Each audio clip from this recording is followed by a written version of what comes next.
Look closely. This filthy rag could be the breakthrough in a heartbreaking unsolved crime. Hidden deep in its folds and fibers is telltale evidence of an abduction, an assault, and a 10-year-old's brutal murder. Somebody may have had it hanging in a horse barn or a trailer or a garage, going down to a cellar. It's some kind of covering for a specific purpose.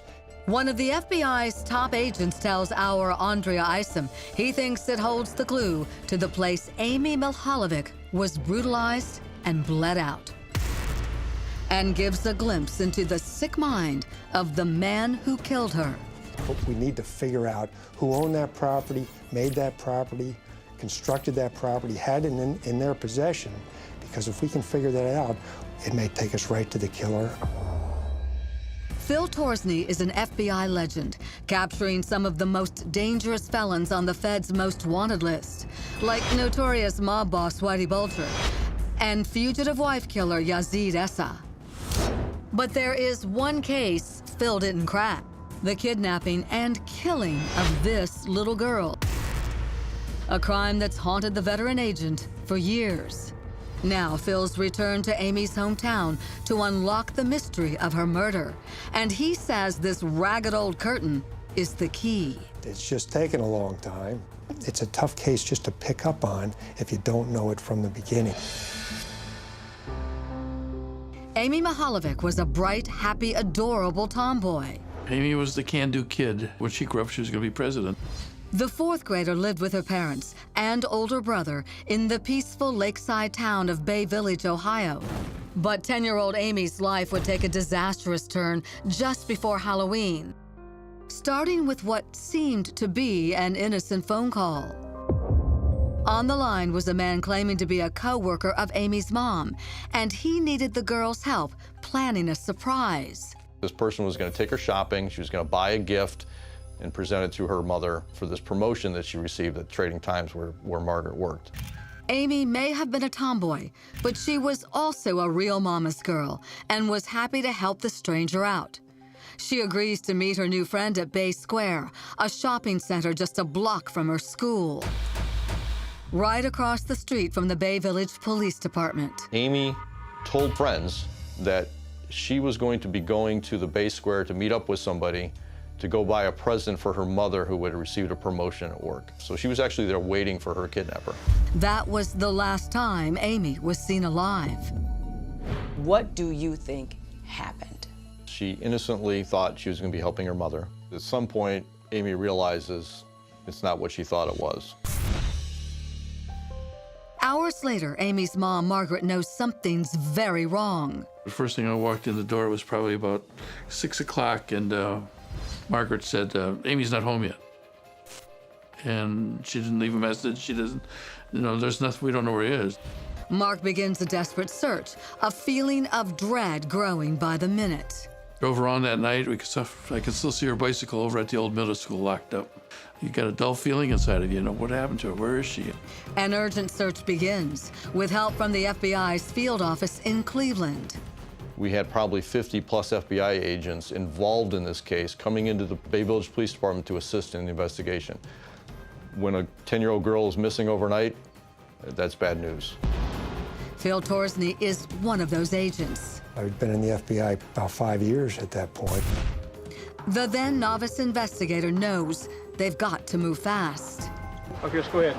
You have to push forward, and you push forward with that urgency that makes you want to go out and figure this thing out right now. The chances are, if it's really an abduction, she may not be alive much longer. Officers and agents question Amy's friends, and a chilling picture of the day before comes into focus. We have several school children that were Amy's classmates, schoolmates from the middle school here, that witnessed her with the white male, interacting with the white male in the parking lot up at Bay Square. The girls think the man with glasses and a shock of dark hair is Amy's father. It's not. The suspect put his hand on Amy's back and walked away. That's about it. So nobody thought anything of it. The witnesses give investigators a vague description of the man they saw. We brought in a artist from the FBI laboratory who sat down with these witnesses and gave us drawings that came from what the witnesses best remembered. And Phil gets a sketch of the kidnapper's twisted mind. It's a power thing, and this person being able to get a little girl on the phone and have her do what he wanted her to do. He's a thinker and he's a planner, and part of his criminal mindset is the whole planning process, and that's the scary thing about this guy. It's a fear that grips all of Bay Village.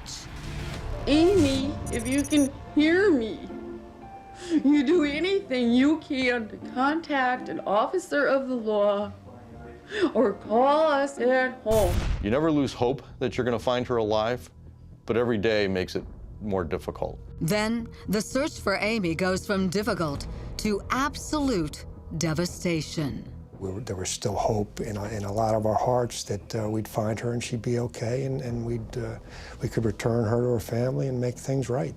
That didn't happen. No, that didn't happen. Amy, if you can hear me, call us at home. Over 100 days since fourth grader Amy Mihaljevic answered the call from a stranger. When you have a 10-year-old girl reported missing, and she's not with her friends, and she's not with her family, that's a big concern. And even one of the FBI's top agents couldn't find her. Just go ahead. And we're all just hoping somebody would give us a tip that would allow us to go there and find her and bring her home to her mom and dad and brother. Those hopes dashed on a cold February morning, 45 miles away from Amy's hometown. 100+ days later, she's found in a field in Ashland County, in Ruggles Township on County Road 1181. A jogger running across this desolate access road spied something unusual in a field and called police. She showed me what she thought was a mannequin from the roadway right here. So once I walked back there, then I determined that it really wasn't a mannequin, it was a person. And it was identified as Amy Mihaljevic from Bay Village. Amy lay just yards from the roadway, her tiny body beaten and stabbed. The autopsy later revealing just how violent her last moments were. Blunt force trauma to the head, stab wounds to her neck, her carotid artery severed, and most horrific of all, the final cause of death, exsanguinating hemorrhage. That means her body had been drained of blood. We're standing, sadly, where she was found. I mean, tell me how close we are to where her body was. Well, she was 20 feet off the west side of this roadway, right up into that cornfield, so not far. Across a ditch, up a little embankment, she was decomposed, and some of the evidence that we may have been able to obtain from that crime scene decomposed along with it, but not all of it. Investigators treat the entire stretch of roadway as a crime scene, leaving no stone or pebble unturned. What evidence was found? A lot of evidence. I'll tell you, besides finding Amy's, body itself, we went around that road, and I was one of the people doing this, and we picked up every piece of trash, every cigarette butt in the ditch that runs along a lot of these rural farm roads. Among those items collected, a long, dirty avocado green curtain. Its true importance would not be known for years. The curtain, Phil. Where was it found? The curtain was found right several hundred yards down the roadway. This way? This way, at the top of this ditch. Would it answer the question, where was Amy killed? You don't believe it happened here? No, correct. Did not happen here. No, she was deposited here after the crime. We know where she went. We know where she was abducted. We know where her body was recovered. What we don't know is that in-between spot, somewhere between here and Ashland County, and that's what we need to find out. The roadway yields a bumper crop of new evidence, but none of it points directly to Amy's killer. There have been people that you would call persons of interest, correct? Yeah, there's people there that we're still taking a hard look at and still hoping for that piece of evidence or that piece of science that's going to give us the ability to solve this case. But there's someone who says he's already solved it. James Renner is a journalist and author who's followed Amy's story from the beginning. So this is 5 years of my life here. James was the same age as Amy when she was abducted. He felt instantly connected to the missing girl. When I was 11 years old, I saw her picture on the missing posters. And back then, I took it upon myself to try to solve her case. He's amassed boxes of evidence and interviews, sharing it with police. We've got newspaper clippings as a record of what has been reported, interviews with family, interviews with police, FBI, interviews with witnesses, interviews with suspects. Everything you need to solve this case is here. So this is Amy's death certificate. Missing posters, the original of the school photograph. You agree that that's an obsession?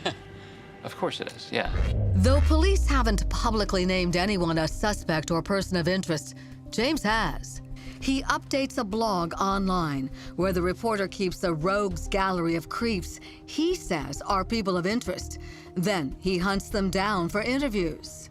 And I've met a couple in this case where you talk to them and the hairs on the back of your neck stand up. And you realize that we're in a civilized society and there are people around and he can't do anything to me. But if we were alone, you know, all bets are off. You know, this guy could kill me. But there's one man that keeps reappearing on James's radar. You believe that there is one person in particular that you think is a prime person of interest?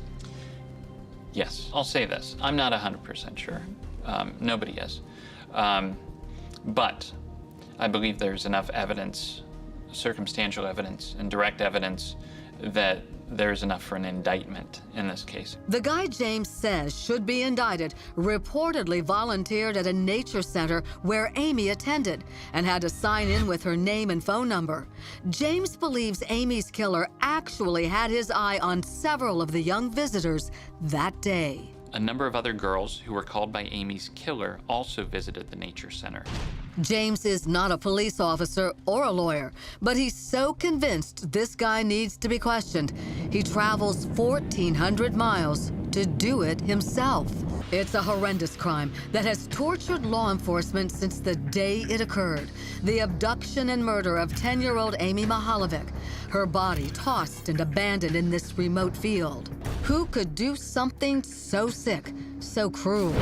Journalist James Renner compiled a roll call of who he calls likely suspects, telling Crime Watch Daily's Andrea Isom there's one guy he believes should be at the top of the list. This is a predator, just like in nature. The human equivalent of a lion perched on the edge of a watering hole, who's waiting for that perfect opportunity to pounce and then get away with it.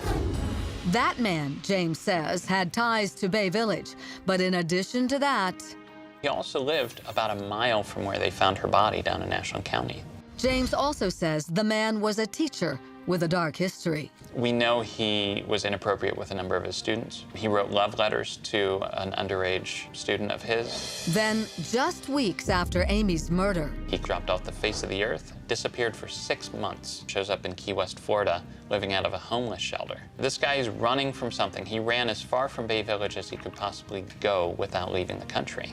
police haven't officially named this person as a suspect, so we won't identify him here. As I sit here today, there's not one person I could say, I think this is the person that did it, we just haven't put it together. I can't say that. But James says this evidence and more is so compelling, he actually went face-to-face with the man he believes killed Amy. Well, I went down to Florida, Key West, and I confronted him on a corner in the street, and I said, "Did you kill Amy Mihaljevic?" He never said no. He never said he didn't do it. I've had one of those. So I asked him, I said, "Are there a lot of things in 1989 that you don't want to remember?" And then he walked away, and then the interview was over. Now it's a race to solve the crime, with James convinced he's on the right track, but police saying they need more hard evidence. A lot of people have hunches, but that can take in the wrong direction pretty quick. And famed FBI agent Phil Torsney may not share James's conclusions. He gives us information, and that is helpful. We want to take all that information. The more information you can get out there and share with the public, the sooner we're going to come to a conclusion with this case. And that's what I want. I want to see that guy behind bars. One key piece of information that remains a mystery to everyone, the exact location where Amy's life ended. We know where she was abducted. We know where her body was recovered. What we don't know is where that crime scene happened in between.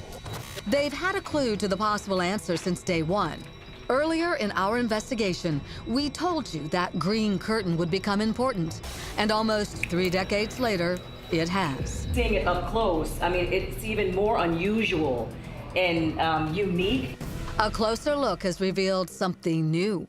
And now authorities believe it could solve this case. And on this curtain, we were able to, with new principles, locate very small hairs that turned out to be pet hair, dog hair. Investigators compared those hairs to evidence they never knew they'd need. Hair collected from Amy's dog. And we got a substantial match that these two are the same. In other words, transfer from Amy's clothing, where she was home with her dog's hairs were on Amy. Those hairs from the dog, very similar hairs, are on the curtain in this very isolated field down in Ashland County. Meaning, investigators say, the killer used this curtain as Amy's body bag.